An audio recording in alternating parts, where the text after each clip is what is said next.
xibaar yu wér te wóor ca tàng-tàng ba abonnez-vous pour ngeen di mën di jot suñuy vidéo.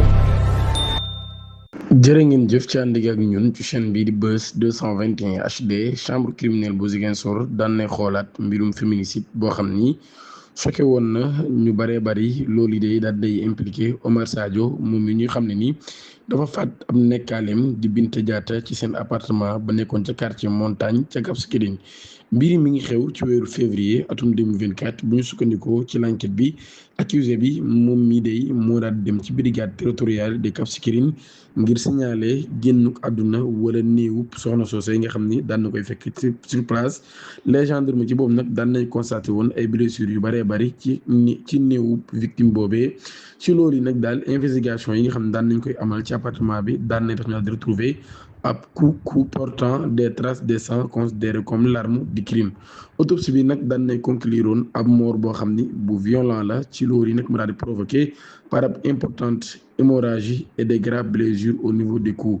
au cours de l'enquête nag puis devant la justice Omar Sadio ci boppam daan nay reconnaître ni moom mii day moo porté woon les coups mortels à sa compagne, affirmé avoir agi sous le coup de la colère après une dispute. maanaam kon mujj naa nangu ni moom mii moo rey soxna si ginnaaw ab xuloo boo xam ni moo doxoon seen diggante.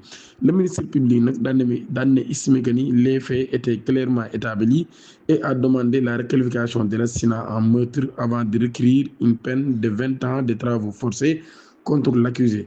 de son côté nag défense bi juróom daan na plaider l'absence de préméditation et solliciter une requalification des faits en coups et blessures volontaires avec circonstances atténuant. verdict bi nag ñi ngi koy xaar le 1er juillet 2026. ci loolu yi ci la ñuy jàllee ci beneen xibaar bu yéeme te doy waar loolu. ma ngi xewee ca Kolda 19 mai waaye takk der yi daan nañ fee teg loxo benn nit ngir lu jëm ci traite humaine ak exploitation. ci loolu yi day ginnaaw bi nga xamee ni daan nay jëlee ab xale bu jigéen ci Nigéria indi ko ci réewum Sénégal. ci loolu yi mu laaj ay frais de voyage yoo xam ne ci 2 millions yu tegal téeméeri junni ci lay toll. ci loolu yi mu ko doon jaayloo boppam ginnaaw ba ngir ba di koy fay xaalis boobu nga xam ni day wax ni moom mi mooy frais boobule voyage. bi nga xamee ni daan na koy fay 2 millions yu tegal téeméeri junni yooyee nag dafa continuer di ko intimider ak di dal ci kawam di ko menacer ci wàllum njabar ba loolu yi mu xamal kon nag daal war na koo fayaat lu toll ci téeméeri junni. loolu moo tax nag victime bi daal di mujjee maar sonn ci loolu yi daal di dem ci yoon daal di déposer une plainte ngir nag li jëm ci wàllum intimidation ak harcèlement bi nga xam ni doon na ko jëmale ci kaw. ginnaaw ba nag ci lañ ko daal di tegee loxo moom mi nga xam ni moo doon def jëf ñaawteef joojee daan nay nangu lépp luñ ko doon toppee ni moom moo ko def. ci loolu yi muy xam ne ni moom moo indi woon soxna si ci réew mi ginnaaw ba mu ko doon jaayloo boppam ngir mu fay ko frais yi nga xam ne mooy frais de voyage. waaye ci loolu yi ba tey muy xam ne ni daf ko deseeloon lu toll ci téeméeri junni. directeur général de l'agence d'assistance à la sécurité de proximité ASP Seydina Omar Touré daan nay jël position ci dialogue national bi nga xam ni chef d'état bi daf ko annoncé. moom mii day mu daal di mettre nag en avant les traditions des tolérances et des concertations yi nga xam ne nag jàpp na ni moom mii moo fondé la stabilité du Sénégal. ci ab déclaration à forte portée politique et républicaine moom mii nag daan nay jàpp ni Sénégal ci boppam dafay des di nekk ab république forte, stable et inspirante, contrairement à plusieurs pays de la sous-région confrontés à des tensions politiques et sécuritaires. loolu yi muy attribué nag cette singularité à une conscience nationale bâtie au fil des siècles au-delà des différences ethniques, religieuses et politiques.